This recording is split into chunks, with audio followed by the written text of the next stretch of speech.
The people involved in the movie took care to utilize villains which had not been used before in other Spider-Man movies: Prowler, Scorpion, Kingpin, Doc Ock, and Tombstone. Spider-Man Noir comes from a dimension where everything is black and white, an entire universe in grayscale. Peter Parker, the Spider-Ham, comes from a cartoon world. Penny Parker from an animated dimension, while Peter Parker and Gwen Stacy come from the realities that look more like the one Miles Morales lives inside. It's hard to choose the best scene. There were so many memorable moments.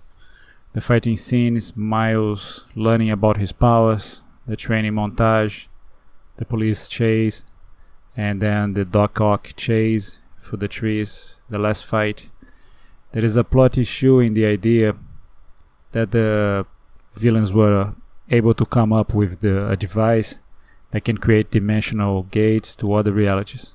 The problem resides in the fact that although the heroes destroyed the machine, the villains still have the blueprint and they can rebuild the project from scratch. In other words, Kingpin can have the same setup to travel through parallel worlds next week. After the credits, there's a scene where Spider-Man 2099 travels through time and meets the Spider-Man from the 1960s cartoon. It's really goofy. It is curious that they haven't chosen the Spider-Man 2099 to be in the main team of characters for this movie. Maybe since he is from the future, the whole movie would become a bit more confusing. I still can't accept that the robot of Penny Parker got broken and she leaves it there. Couldn't she get it with her back to the world and fix it eventually? All the other Spider-Man were better off after the events except for her. The world of Penny Parker is more at risk now, missing one hero. Hopefully she has a backup in her dimension so she can reconstruct the robot. Otherwise, who's going to fight crime there? The voice actors were great. The actor dubbing Peter B. Parker gave the best performance. It was really well done. Peter starts off a mess. He's gained weight and feels depressed. His life is all upside down. Parker ends up in shape and with renewed energy. Miles had a great relationship with his uncle. When Morales had problems in general, his uncle was always there for him.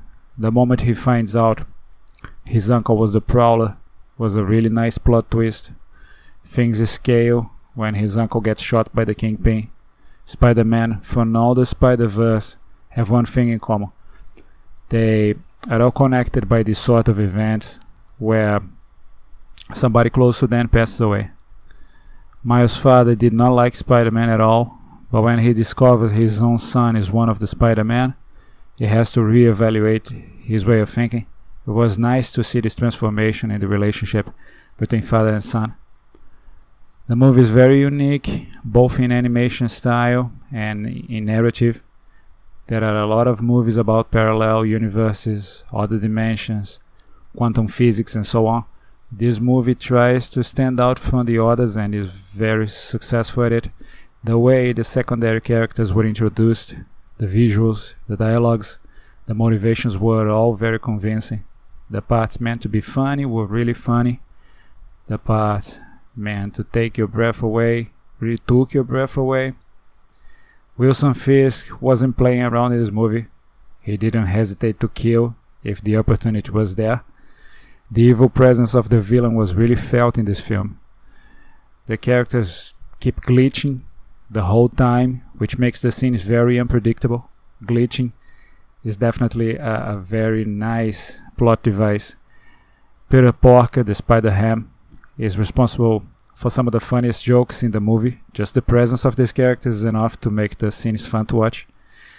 The Spider Cave hidden inside the shed, and Aunt May being a super mechanic specialist in every subject was a really nice touch too. The people involved in the movie took care to utilize villains which had not been used before in other Spider-Man movies.